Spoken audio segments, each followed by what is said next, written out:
ॐ योगेन चित्तस्य पदेन वाचां मलं शरीरस्य च वैद्यकेन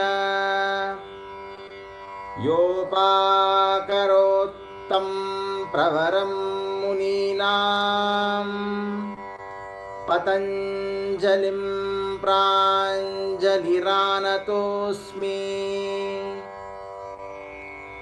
आबाहुपुरुषाकारं शङ्खचक्रासिधारिणं सहस्रशिरसं श्वेतं प्रणमामि पतञ्जलिम्। ॐ शान्तिः शान्तिः शान्तिः। हरिः ॐ।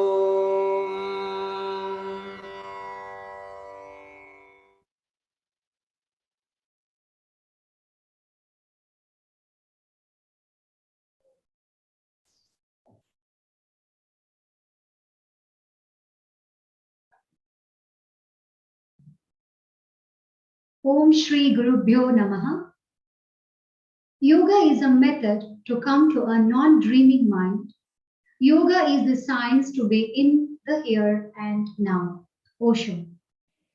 A very good morning and respectful pranam to each one of you for joining this event organized by Miracula Yoga and Sattva on the occasion of 7th International Day of Yoga 2021. Welcoming all of you for the Day 2 program. Today's session will be on Yin Yoga by Annelise Piers, who is a Yin Yoga healer and essential oil specialist. Anna specializes in hormonal and emotional healing using a combination of Yin Yoga with insights from traditional Chinese medicine, essential oils, and NLP metaphor therapy. She is a qualified Hatha and Yin Yoga teacher with Yoga Alliance USA. She is also a NLP master practitioner and trainer, licensed by co-founder Dr. Richard Mangler and the Society of Neuro-Linguistic Programming USA and UK. Her signature programs are Get on the Inside of Perimenopause and Metaphoric Yoga.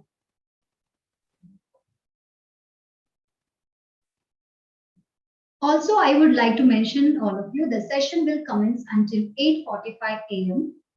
Chat box will be enabled for question and answer. Please feel free to ask your questions and Annelise ma'am will be happy to answer your questions. Over to Shri Annelise Piers. Thank you. Thank you so much. Good morning. Namaste, everybody. Thank you for joining us on this beautiful day. And I'm so excited to be able to share with all of you my passion for Yin Yoga. I do specialize in Yin for women, but I turn no man away. We do programs for mixed classes as well. And today, when I was thinking about what do I share with you, I thought let's work on the master meridian. In Yin Yoga, we work with energy channels. And so I'm going to work with the master meridian, the longest meridian in the body that passes right through your third eye. So it's going to be a beautiful grounding practice. If you haven't practiced Yin Yoga before, I will continually give you a couple of cues. All you want to remember are 3 tattvas. The first tattva of your Yin practice is to find your edge in the pose, right? So if you've been practicing a lot of Hatha, the difference here would be you'd find that space in the pose where you feel maybe your first resistance, a nice juiciness in that part of the body that's our target area. And then you release, you relax, you stop holding on to the muscle. And we'll stay there for about 3 minutes, in some poses 5. I will also give you, modifications or cues should you have any lower back issues or knee issues. So that's the first tattva. The second is, once you have found that edge, you want to resolve to be still. So the practice is about the stillness. And we will hold a lot of the poses in silence as well. The third tattva is that once you have arrived at that stillness, to be able to move your mind into that part of the body, to explore the sensations in the body, to take your head out of the head into the body. Yeah. So that's our three things to practice today. So make yourself really comfortable. You might want a cushion to sit on, a couple of cushions or a bolster for your practice.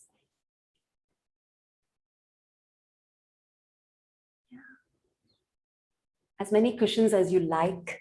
It's not a restorative practice. There is still some intensity in the pose when you're practicing yin. Cushions help to just, distract the body from holding on and allow you to get deeper into the target areas that we have. So I'm just waiting to see that everyone's settled and we'll start.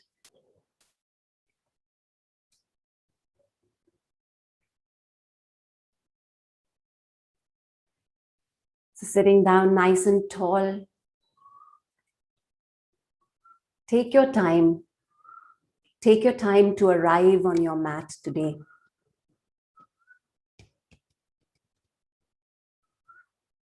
This is your time. This is your practice.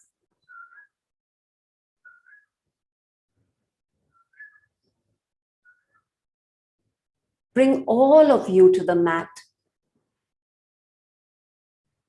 Bring all your thoughts. Bring whatever's going on with you right now.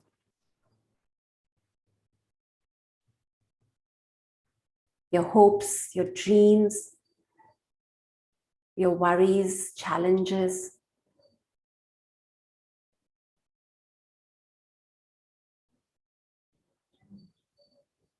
In yin, when you're in a pose, you're acknowledging what is present, what comes up, what arises.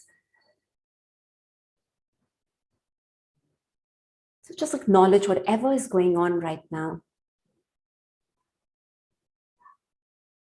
Be kind to yourself, be gentle with yourself.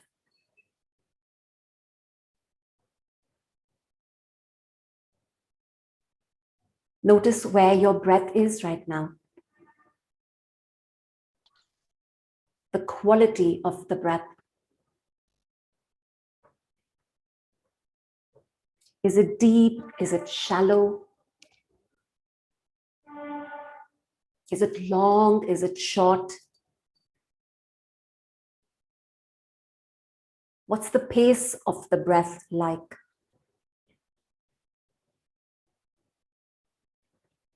And again, there's no need to force it or change it in any way.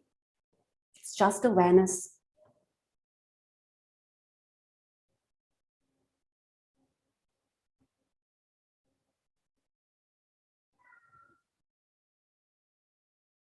Set your intention for your practice this morning.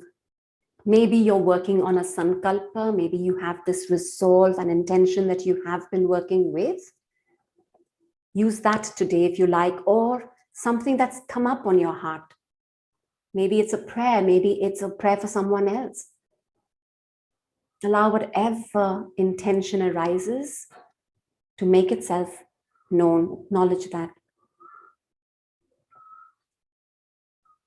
And then surrender it to your practice. Deep breath in and let it out with a sigh.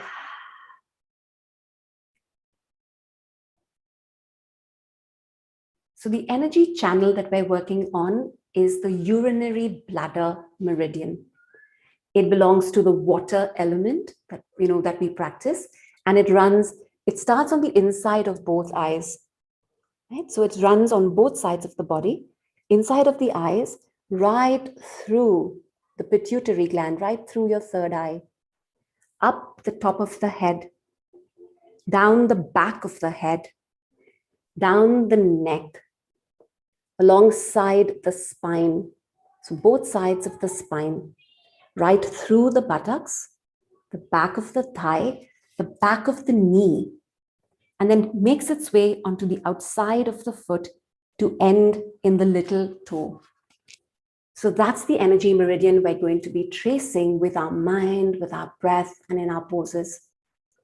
So one more time, just trace it with me. You might want to use your hands, you might want to use your mind, beginning on the inside of both eyes, running up through the center of the forehead, up the top of the head, down the top of the head, down the neck, either side of the spine. And this is where you want to go really slow. Move slowly down the spine. This energy meridian caters to every nerve ending coming out of your spine. So every organ falls under its care. Come right down the buttock, back of the thigh, pause at the back of the knee. And a very important acupressure point there that gets activated in your poses. Moving to the outside of the leg, along the shin, around the ankle, and ending in the little toe. I will also be teaching you some acupressure points, but please do not use acupoints if you are expecting. So settling down one more time to notice now the breath as it goes in and out of the nostrils.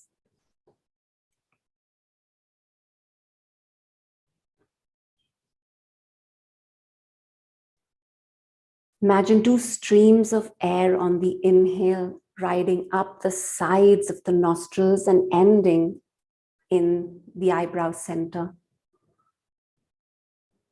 Slowly exhaling out through the nostrils. Couple more breaths here.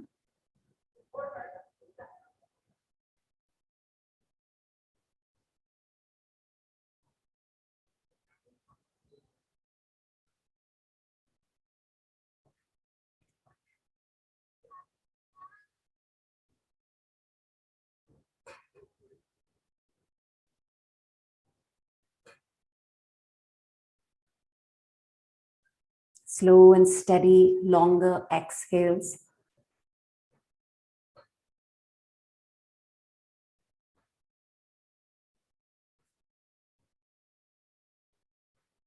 Our intention today is to soothe the nervous system, to help you rest and digest.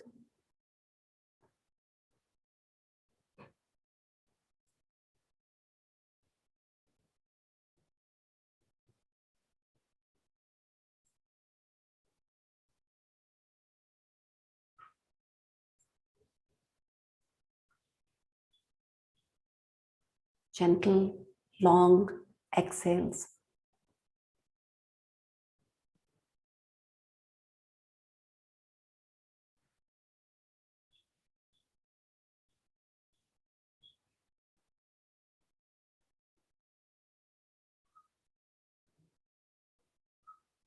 Building your capacity to trust, to intuit, to let go.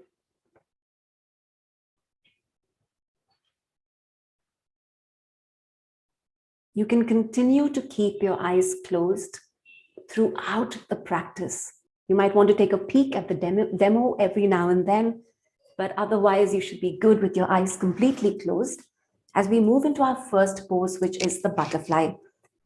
A yin butterfly is very different from a hatha butterfly, in which case you're not bringing your knees, out, you're not pulling your legs towards the groin. You're giving yourself a much wider diamond, a much more open diamond, and your feet come together. So that's your first point in the yin butterfly. If your knees are riding up, if you're holding your knees, place cushions, beneath them. Allow the knees to relax, bring the flow up to it. Yeah, so that's your second step. The third, if you have issues with your lower back or your cervical spine and forward folds are contraindicated, keep a neutral spine. And if there's nothing wrong with the spine, long inhale, lengthen the spine, and then ease yourself forward to a point where you can completely relax. And you just want to hang over your legs. So again, you can always have cushions, bolsters, blocks, anything to help your head relax even more.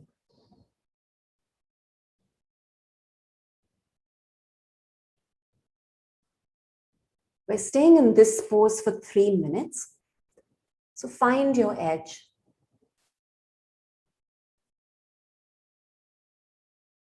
Turn the palms up if you need. It builds a little more sense of surrender.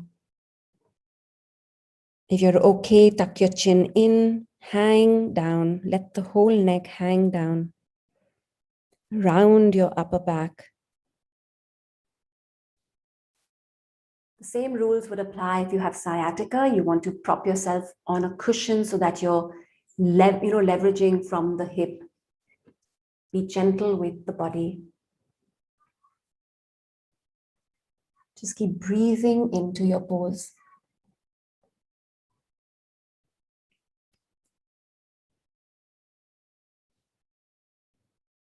We have 2 target areas in this pose. One is the inside of the leg.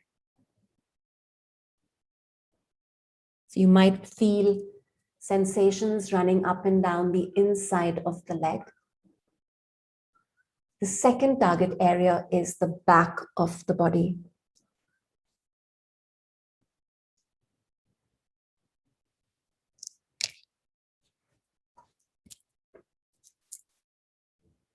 We've got 2.5 minutes left.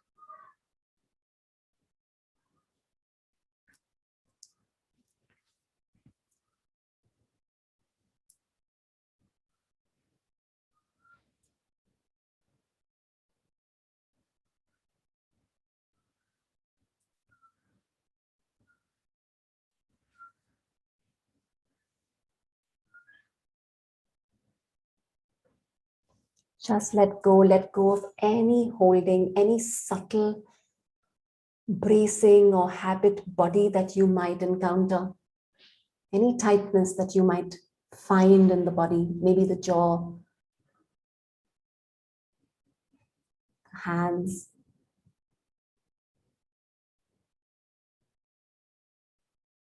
Just let go.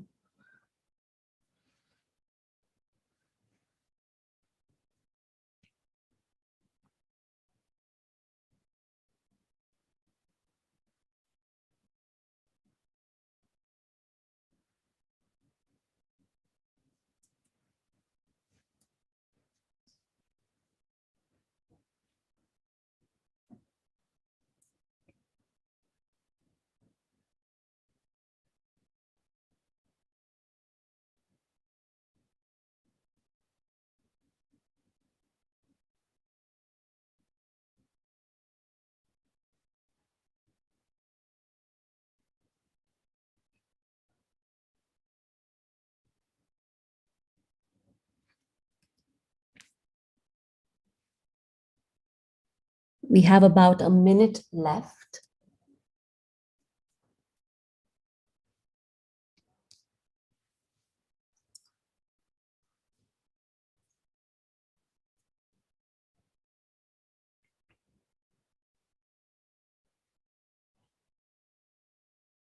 Play with your edges, go deeper into the pose. Find that space between comfort and discomfort.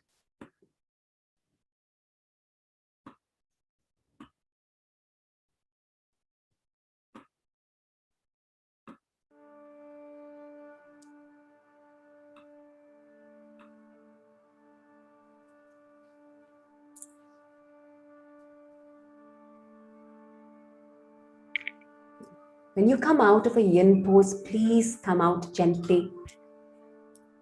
One vertebra at a time, very gently. Very nice, guys. Come up slowly.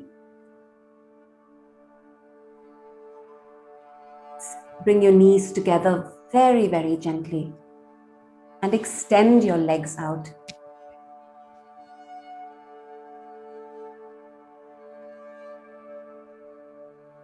You could lie down in a resting, mini shavasana if you like, or you can rest back and allow the entire front of the body to open up. Resist any urge to move the body around. Just feel the energy move through you.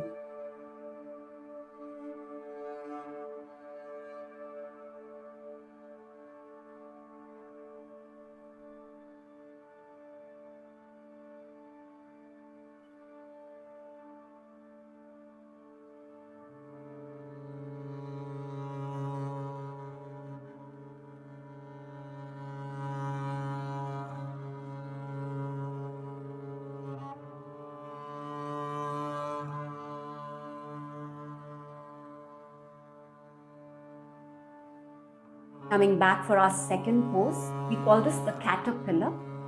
I'll demonstrate it from the side so you can see the profile. You want to find your sit bone so that again, you're not rounding the lower back. And you want to just lever or hinge forward from the hips. We're working the back of the body. Remember, the meridian runs right through the back, down the spine, behind the legs.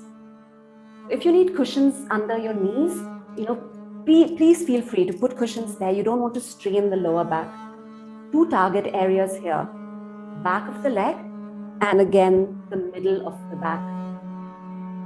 To find your edge, you might want to lean forward as much as you can. You're not moving for a hatha version of a forward fold. Finding your edge incrementally.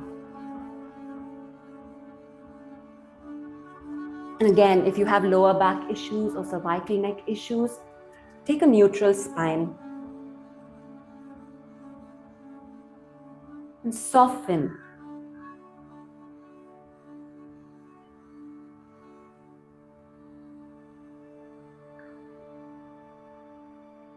We're staying in this pose for 3 minutes.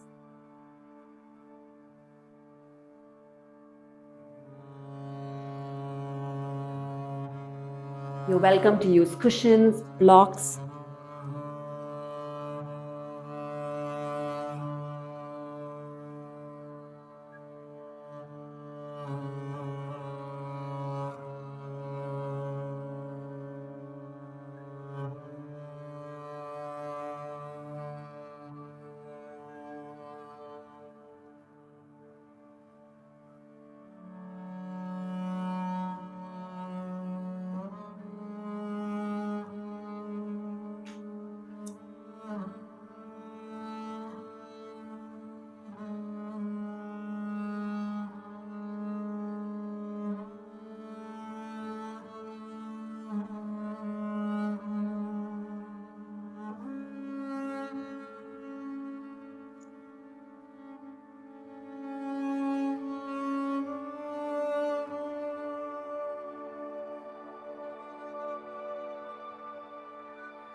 And you think about well-being and today's climate,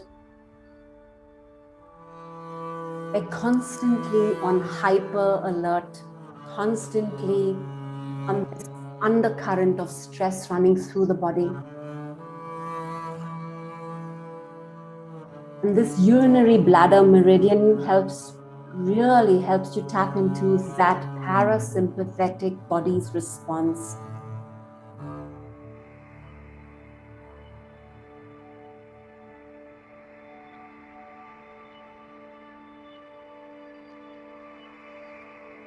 Works the adrenal glands that sit on top of your kidneys.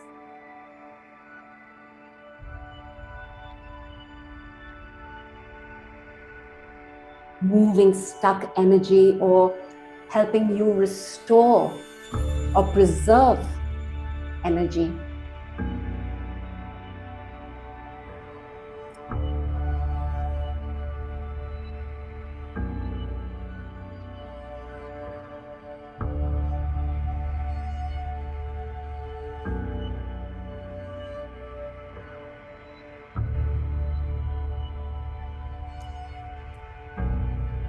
When you come out from here again, please come out slowly, very gently with the spine. And make your way to lie completely flat in a shavasana, or you can take the starfish. You can be completely relaxed.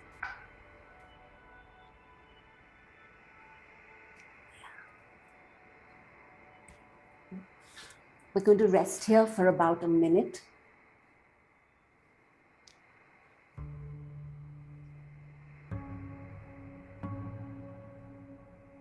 Stay with the body, stay with whatever you're sensing in the body.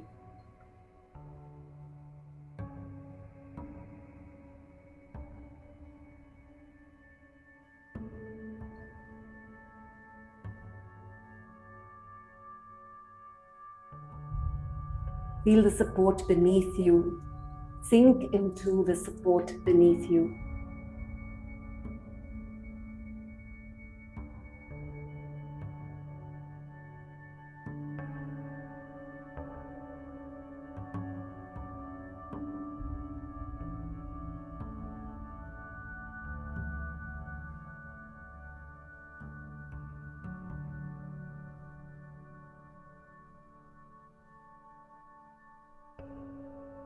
Let the exhales grow longer.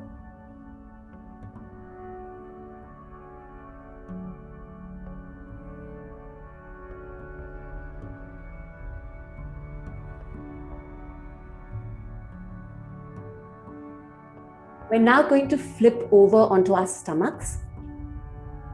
And our first pose is in this direction is going to be with your head resting on your hands. We're doing like the Makarasana.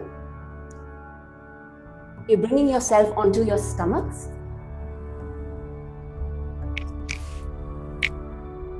Resting down.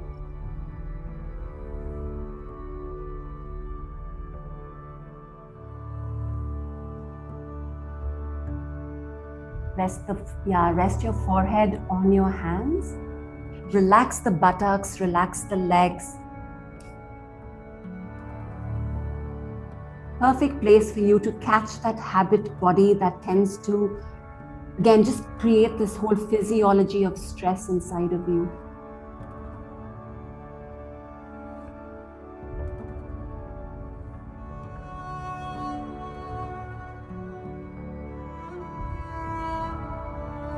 Relax the head.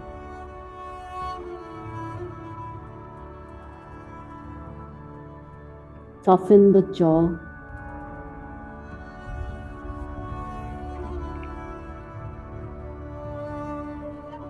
Allow the shoulders to fall away from the knees.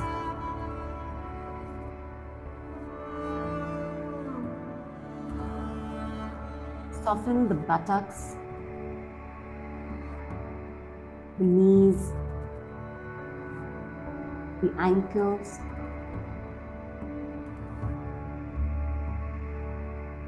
And rest your attention on the diaphragm, the breath in the diaphragm.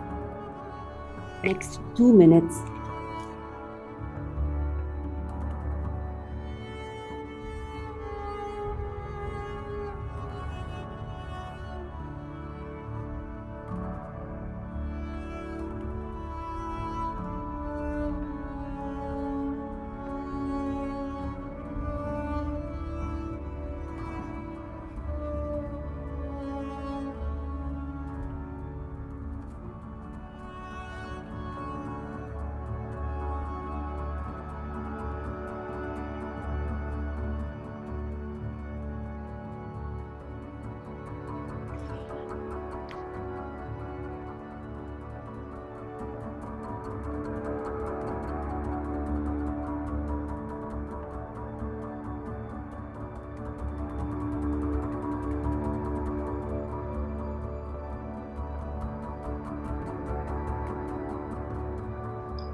slowly coming up onto your forearms into what we call the cobra.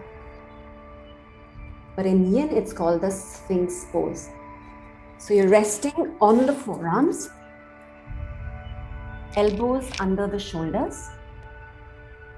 As much stress or compression as you want in your lower back. So you can have your hands move forward if you want less, further back if you want more. If this is too much pressure on the shoulders, place cushions under you. Maybe place your hands under your chin. This helps relax the neck so your pressure doesn't rise. And find your edge. Maybe you want to hold your hands together. If you can, tuck your chin in, let go completely.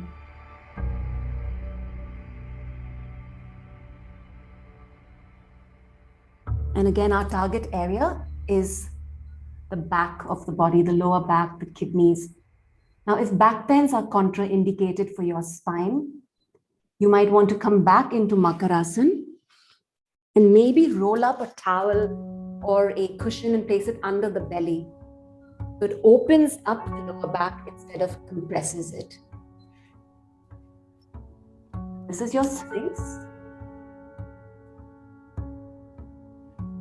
And we're staying here for a long time. We're staying here for 5 minutes.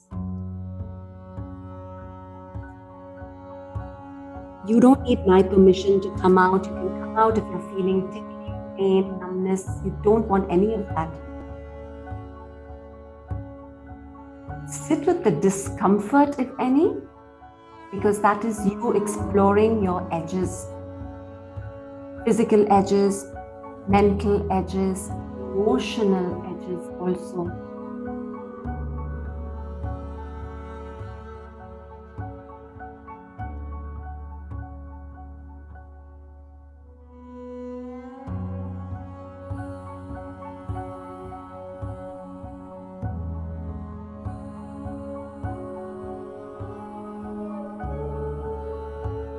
The urinary bladder meridian that we're working with is paired with the kidney. Both these organ systems together, their function is to be able to help you preserve, your root essence, your source energy. Your kidneys are so vital for you to be able to create more blood, for bone health, for longevity.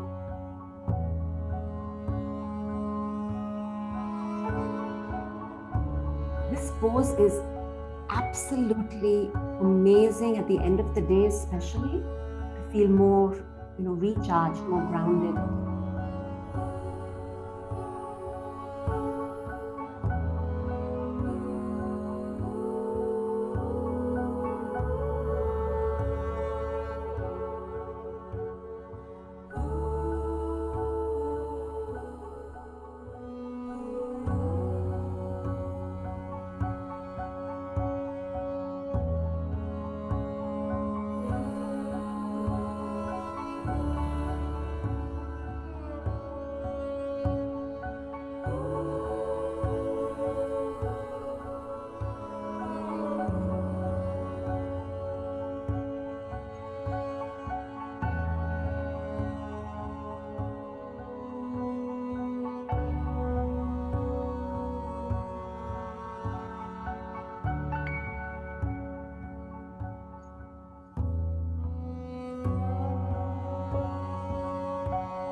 If you want to go deeper into the pose, you can bend your knees back so that the feet are heading towards the buttocks and get deeper into the lower back.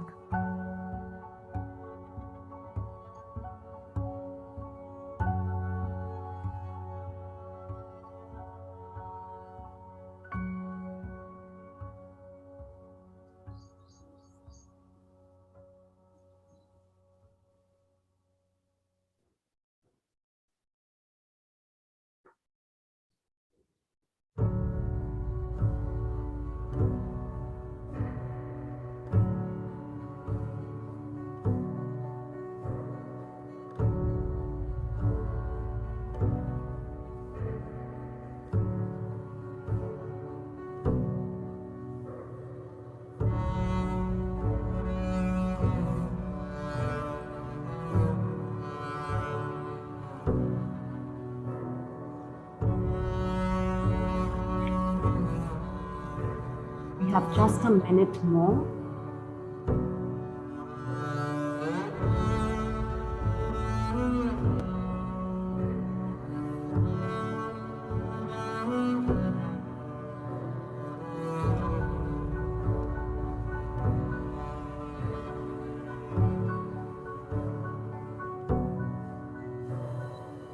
Gently release the legs, very slowly. And make your way down to the mat. Again, one vertebra at a time.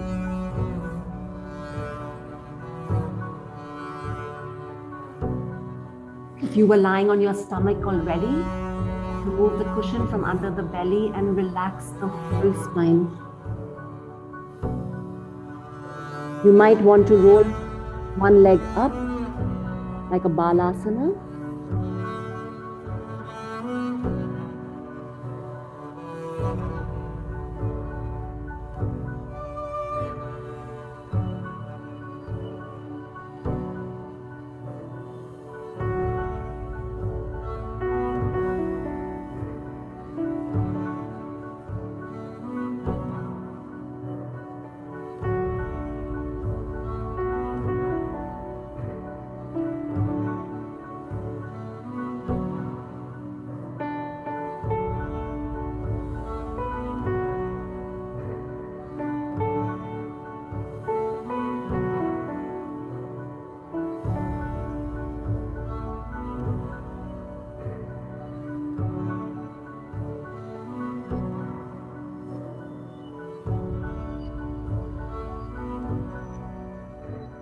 Sliding your leg back, move the other leg up in balasana.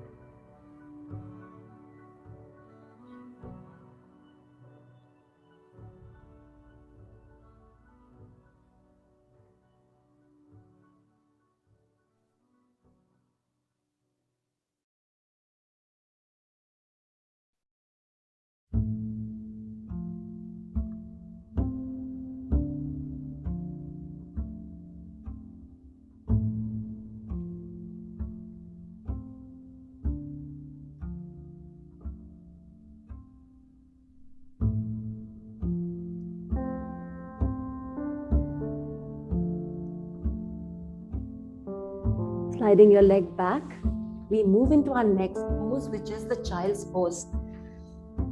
So again, you can take the child's pose with the knees wide, or you can take them with the knees together. If you're taking them with the knees wide, the toes kind of touch. And again, target area is the inside of the legs, opening the lower back. You could use your cushions, your bolsters. Now, even when you use a bolster, for example, you want to feel the edge. You want to feel the pose versus making it completely restorative. So if you're leaning forward on a bolster, get to your edge in the hips, in the groin, and then relax the rest of the body. If you're going without props, reach out if you like. Rest your third eye down on the mat.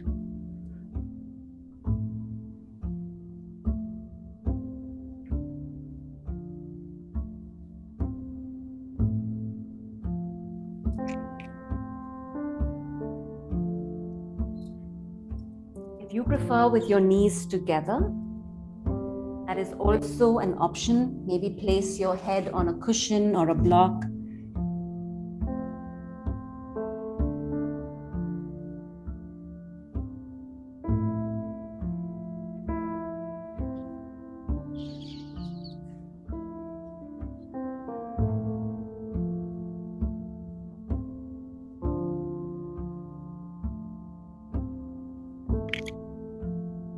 We're staying in child's pose for 5 minutes.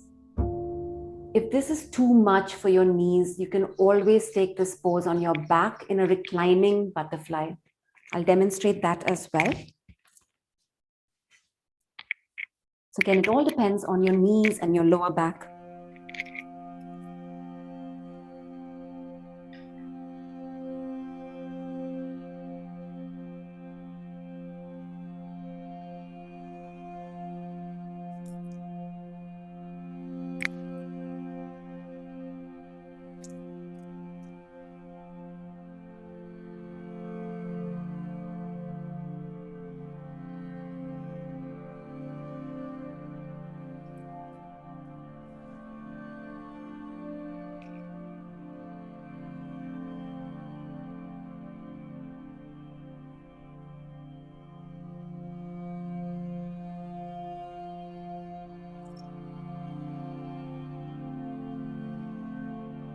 The kidney is believed to hold the emotion of fear. And when you are in a yin practice, chances are sometimes emotions will get moved about, released. Acknowledge whatever might be coming up. Give yourself permission to feel whatever comes up for you on the mat.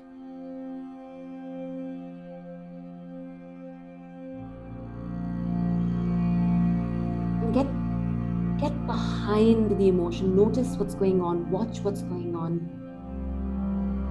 As if it has its own entity, its own avatar. Shape, texture, color.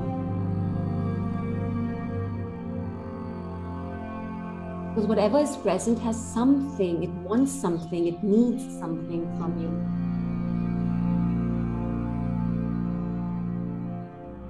It wants you to do something, to act on something.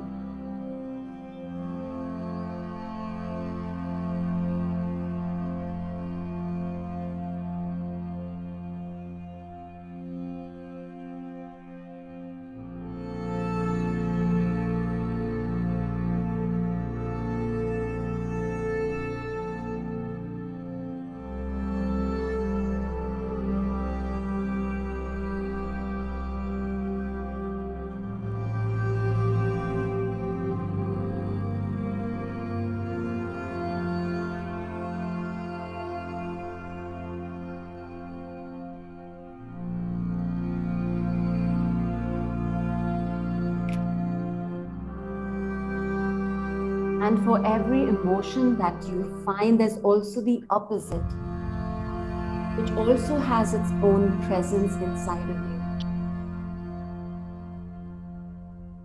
Its texture, its color, its form. It also has its needs, its wants, and the action it wants of you. When you're able to notice both these opposites existing inside of you, that's when you have this equanimous experience.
Thirty seconds more.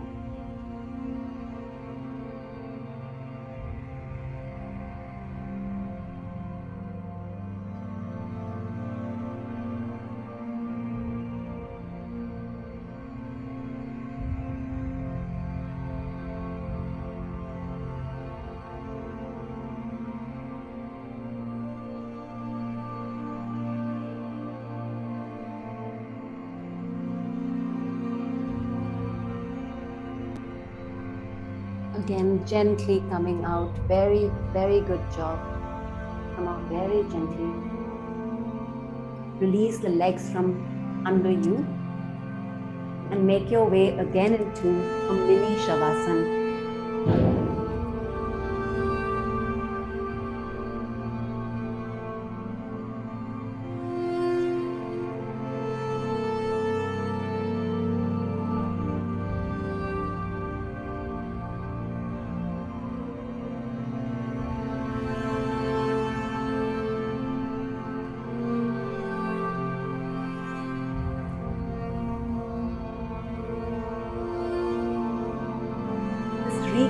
is as important as the shapes we take.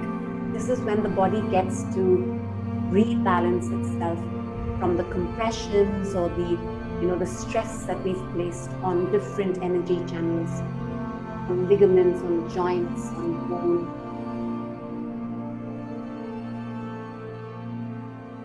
These energy channels are believed to run through fascia, more plastic, less pliable tissue, and hence we stay this long.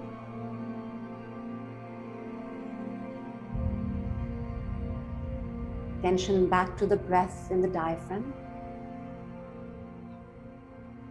Gentle massaging of the vagus nerve that starts in the gut and ends at the base of the brain stem.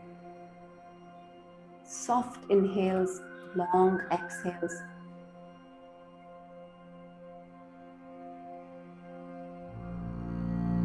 Recalibrate your mind and your body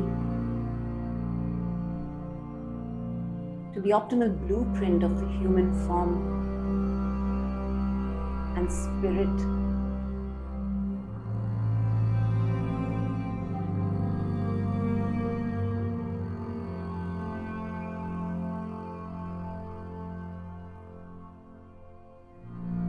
When you come out of this pose to move into the next, gently roll onto the left side and come up to sitting. The left side is your yin side. Very gently. We're moving into the toe squat, into the most grounding point in the body. So you want to find yourself on the toes. You might want cushions under the knees. You might want cushions between the calf and the thigh. Now just so that all your toes are meeting the mat. If this is too much for you, you can always lean slightly forward, take some pressure off. If you prefer pressing your toes against, the wall, do that. The intention is for us to be able to work with the feet. On the base of the foot is your large, the big toe. That's your acupoint for the kidney, the most grounding point in the body. Very good for the arch in the foot as well. And take your attention back to the breath in the third eye.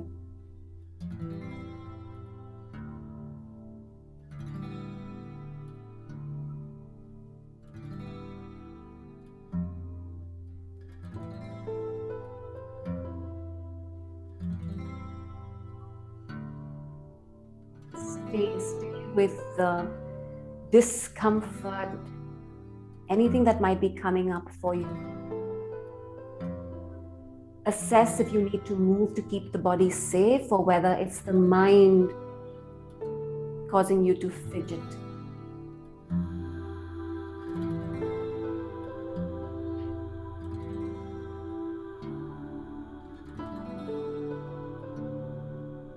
When we work with Yin Yoga, it's about balancing out the deficiencies in energy as well as the excesses.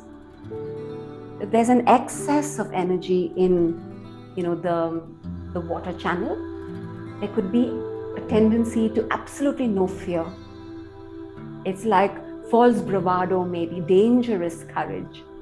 So you want to find that balance between being extremely fearful, paralyzed with fear, to absolutely careless. You want to tap into wisdom, courage, discernment, groundedness.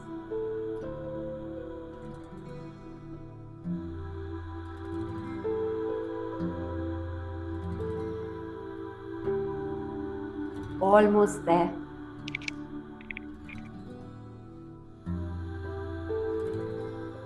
See that the little toe is also meeting the mat.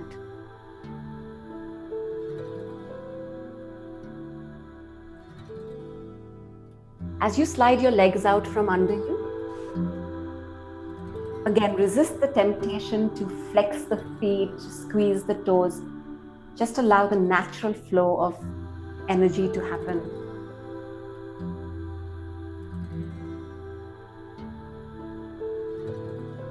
Gratitude for such a wise body, a wisdom body. We're going to take our Shavasana on our back, but on many, many cushions.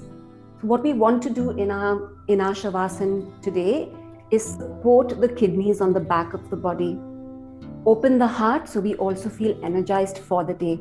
So bolsters, lots of cushions, anything you need.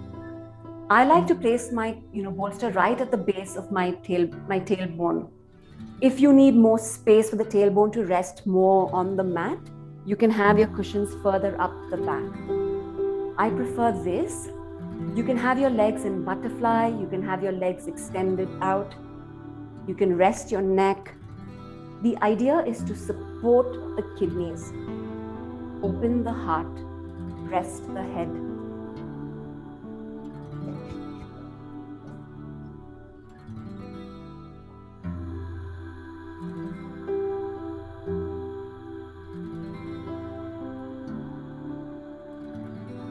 Just let the chest drape over your cushions.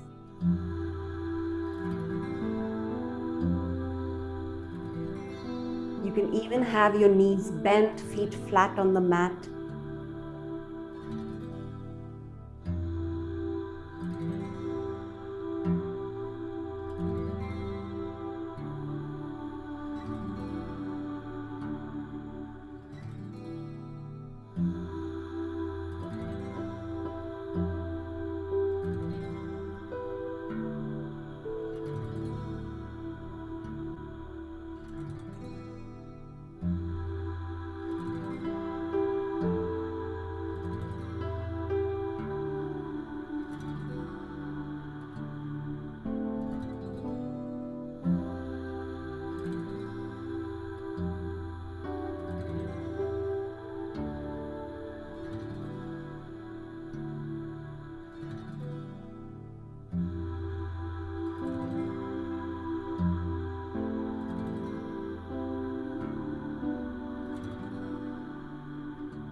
Remember to slow down the exhale.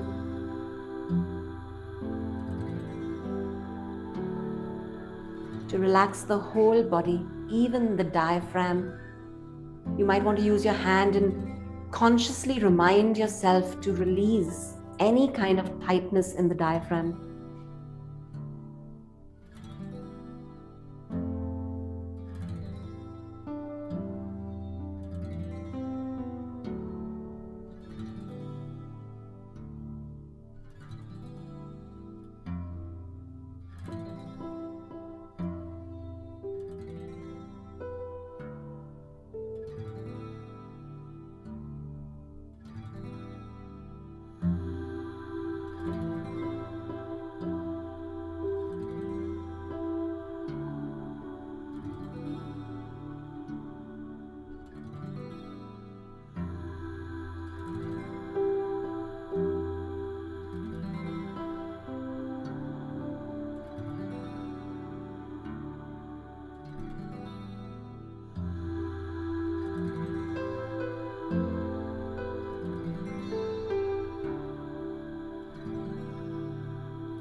Gently rolling off your props to rest on the right side.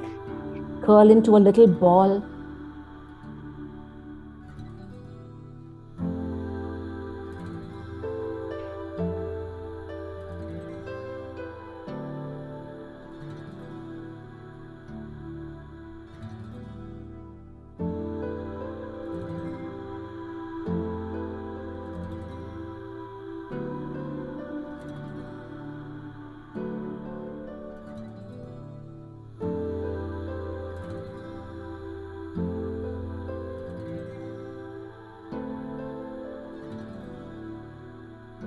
Using your hands for support, bring yourself up to sitting, back to any comfortable position.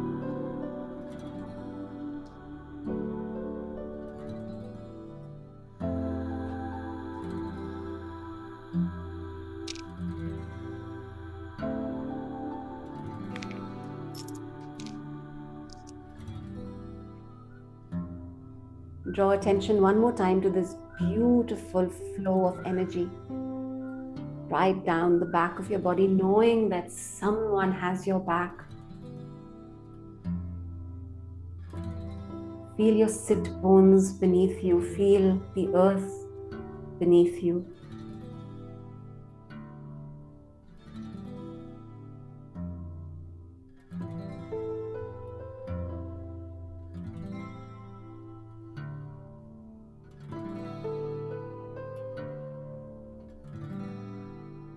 Your attention back to the breath as it runs up the sides of your nostril into your third eye, and then back out.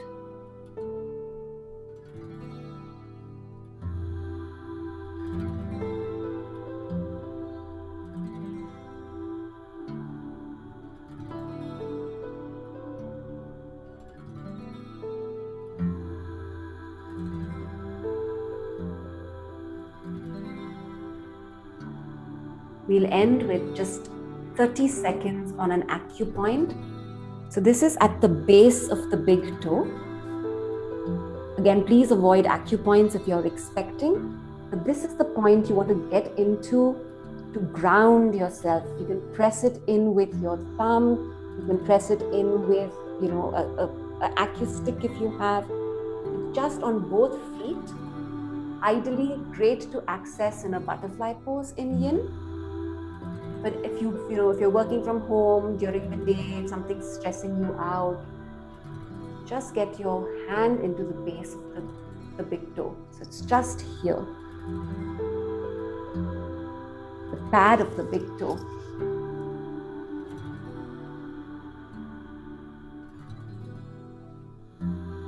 Thank you all so much. Namaste. Be well. Thank you for your practice.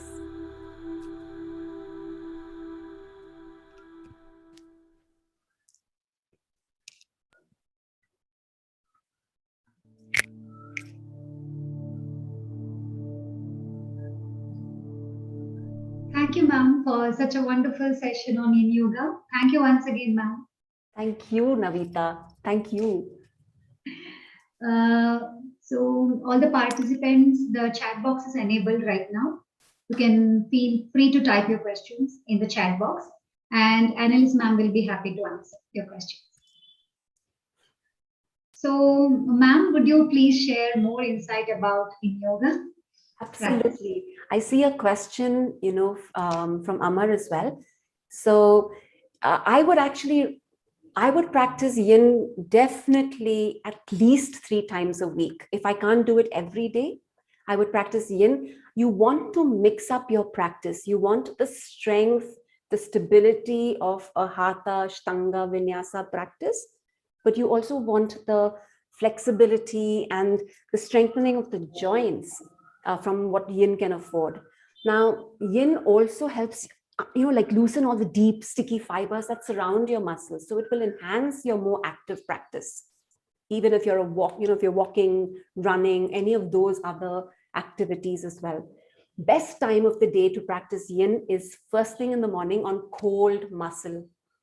If you're looking for its, for its physical fascia release. If you're looking for its meditative value towards the end of the evening, a softer, gentler practice is also great. I'm going to just scroll through the chat for questions. Thank you so much. Thank you for being here. So there's a question about whether the head turning to one side in Shavasana is good or bad.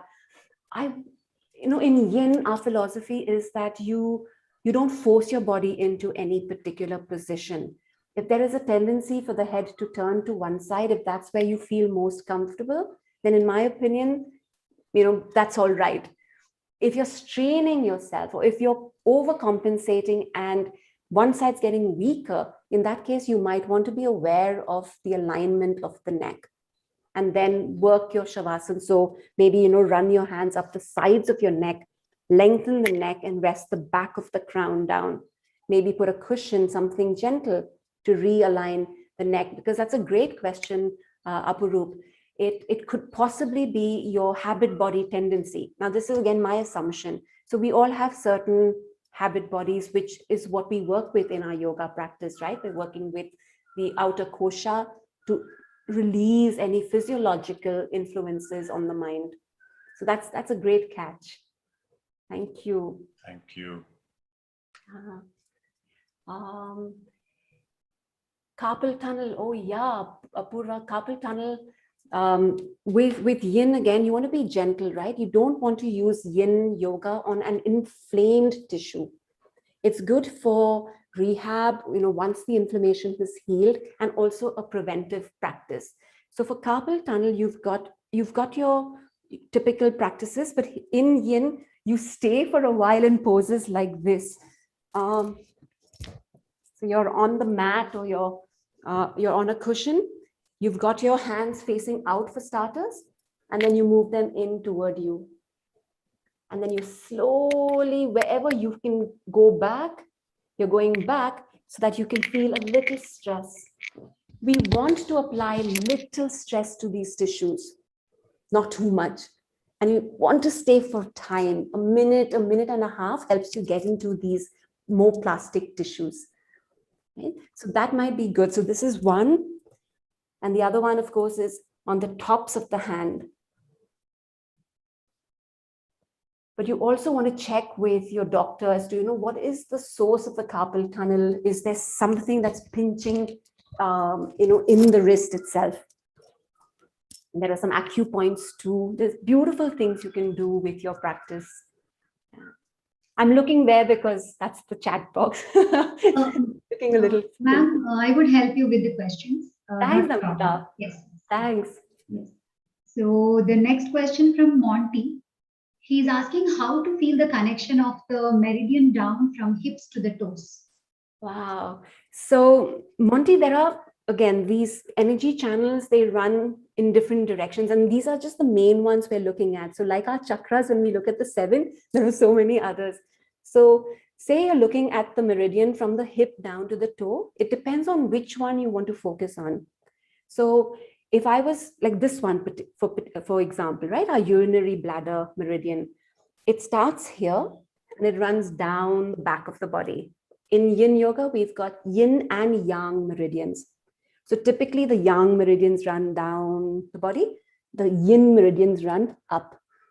So we were looking at 2 in our practice. One was on the inside of the leg through the groin. See, where your attention goes is where your energy flows. So some people imagine, like following the meridian in their mind.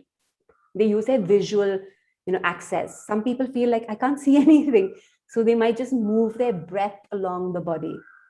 One student of mine told me she uses heat. She just imagines there's heat climbing up or going down the energy that we've been tracing. And with time, Monty, the more you stay in the pose, you'll actually begin to feel the subtle body open up. It's amazing. You'll feel it. I hope that answered the question. Yes. And there are so many appreciation, ma'am.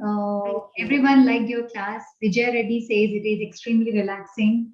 And thank you for regulating the energy flow. She's feeling grateful. Yes. And Raksha, she says, thank you so much, ma'am, for a beautiful session. And I think Shreyansh has his hand up. yes, yeah. You can ask your question. You can type your question, Shreyansh, in the chat box. Thank you for first of all the session. I do calisthenics a lot, and what happens, like I practice yoga for flexibility, and I think Yin Yoga today I was practicing, something happened that I feel like numb, okay, this sensation, and when I stayed in the pose for a long time, suddenly something opened up and it was like relaxing. So it was quite, what you say, something new, because doing calisthenics and strengths, I think it makes the, what you say, energy, or like whatever, the muscle gets too tight up. My Yes. question is also, I learned about the bit about Kundalini yoga, and you also talked a lot about energy. So Yeah. what is the synchronization or anything? Is there any similarity between those two, the Kundalini and Yin? I'm not too sure of Kundalini, Shreyansh, because I haven't practiced it yet. But I know that in Yin, when we work with the energy, we're also working with the chakra energy. So say, for example, today we looked at the water element. So the water element in Yin, it's the 5 elements, just like in Ayurveda, but we have slightly different elements that we focus on. So when we work with the water element, there are these 2 energy channels, the urinary bladder and the kidney. Now, when you look at it from the emotional aspect of the element and its energetic value, it's about flow. It's about creativity. It's about feeling grounded. So it would cover both the sacral chakra and the root chakra. So, you're looking at two energies of the chakras in the practice that we did today. So that's how I see the correlation. But it's definitely about excesses and deficiencies in these channels. Depletion. Sometimes, like we talked about the stress aspect today, right? Now, when your energy of the kidney is being used up, that's all the energy you come with. Your kidney holds your source energy. Like we believe we have a certain number of breaths. Here in Yin, we believe the kidney has your savings bank account. And if you're tapping into your savings bank account, worrying about, why did the maid not show up? So that is depleting your energy, right? I mean, that's the least example, but unknown stressors, deficiencies in your diet, nutritional, deficiencies, all are creating stress and depleting the body of energy. And you'll know it when you practice. You'll know that you've got, this kind of depletion or an excess by just how it feels. Practice, it will come with practice. Thank you, ma'am, for the wonderful answer. And here we have one more question from Vasundhara Das. Can this practice release resistance in the right hip? I had a long-standing tightness pain in the right lower back region. I'm unable to pinpoint exactly where. Some days it is sharp pain, some days it is tightness. So could you please answer her question? Vasundhara, it also depends on, what happened in the lower back. So I would always say, check it out with, a doctor to see if there's something that's causing that kind of, pain in the lower back. So if there's pinching of a nerve, for example, you want to, remember the option we had of lying on your stomach with a cushion? So that opens the lower back instead of compressing it. So both ways you're working with the energies, but you're also taking into consideration the bone, the joints, the nerves, the tissues. Now, when you say there is tightness and resistance in the right hip, I love that word because that's what we work with in Yin. When you're in a pose, right?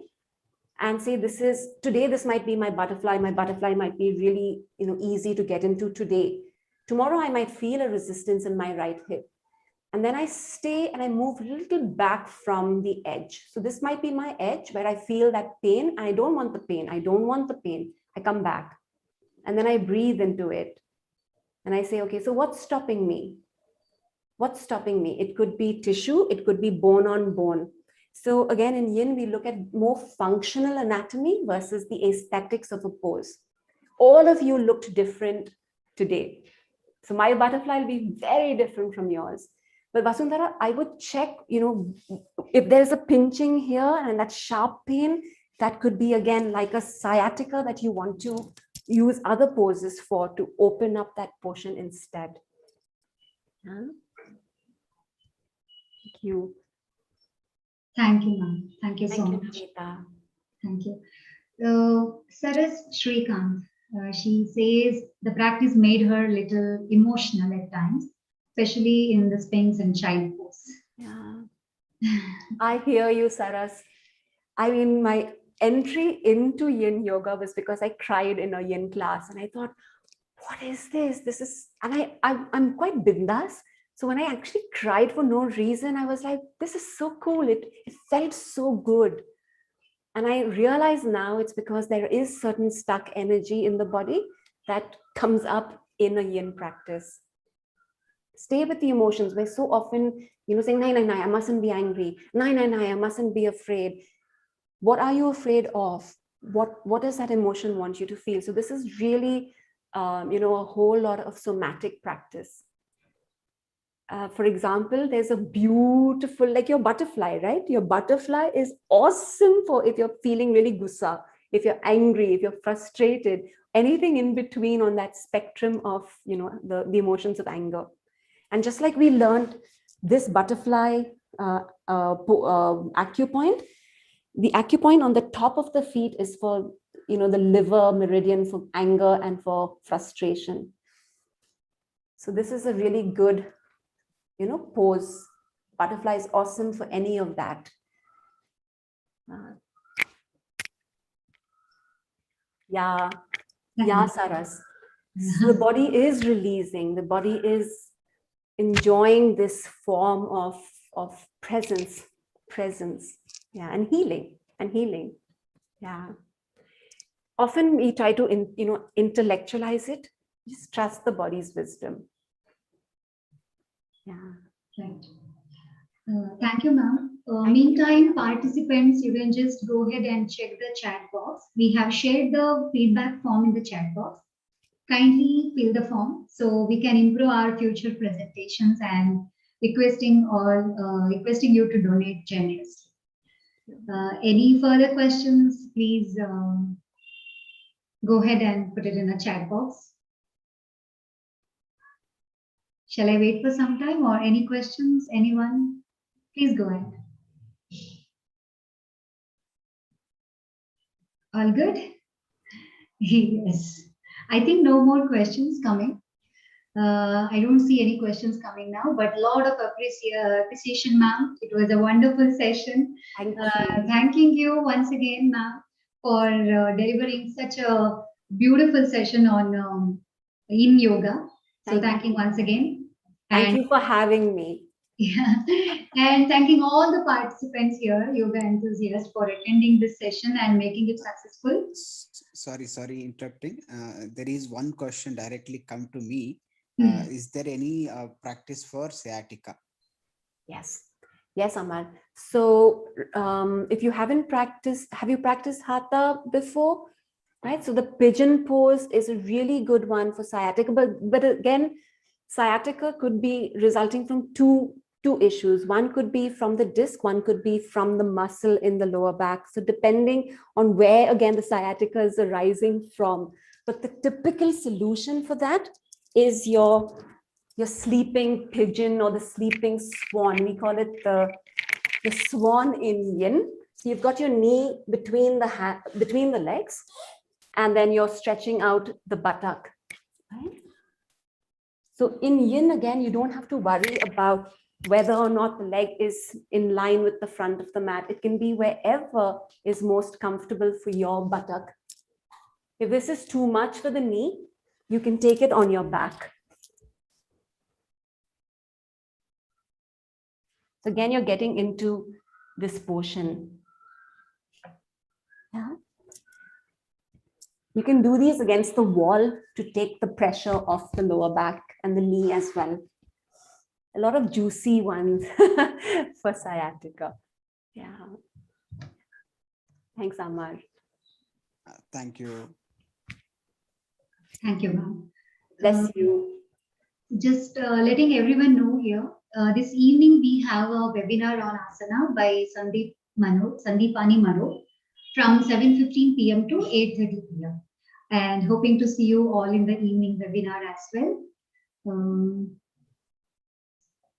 So the time to wind up the session. I hope everyone really enjoyed the session, and thank you so much, Annelise ma'am, and all of you here. Thank you once again. Take care and have a wonderful day. Thank you. Namaste. Nirakula is a yogashala which firmly believes in promoting the ancient yogic tradition in the strictest sense and in its entirety. All our courses may be short-termed or long-termed, have in them the essence of mantra, tantra and yantra, guided by the principles of Yoga Parampara put forth by the Maharishis like Patanjali, Swatmarama and others. Hence, at Nirakula, the courses have been formulated keeping in mind the vastness of yogic traditions. Our system is a rich blend of yoga, both as chikitsa and sadhana. We strive to use the principles of yoga to synchronize with nature as much to correct the imperfections of the body, breath, and mind. The following fundamental principles are firmly believed and practiced at Nirakula. Nurture excellent practitioners to carry forward the rich tradition of yoga into the future and to address the unending challenges facing humanity today. Create a strong urge amongst the practitioners to embrace the continuous cycle of physical, mental, and spiritual growth. A few uniqueness of our long-term programs like 200 hours and 300 hours teachers training programs are as follows. Our 200 hours teacher training course is integrated with 20 hours of spoken Sanskritam course. As part of the course, we provide participants an understanding of ancient Indian astronomy, history, and psychology. Our 300 hours teacher training course covers a plethora of subjects including Swara Yoga, Nada Yoga, Mantra Yoga, Yoga philosophy, and psychology, a teaching methodology based on ancient Indian scriptures. This program opens up the participants towards ideas least discussed in academics like marriage, parenting, nutritious food that strengthens spiritual journey. During this program, we take students out to different parts of India and help the participants to realize as to how yoga has been internalized in our culture for more than 5,000 documented years. We have teachers to teach pratyahara and dharana practically. Our graduation day is based purely on the principles of ancient Indian idea of convocation. Namaste.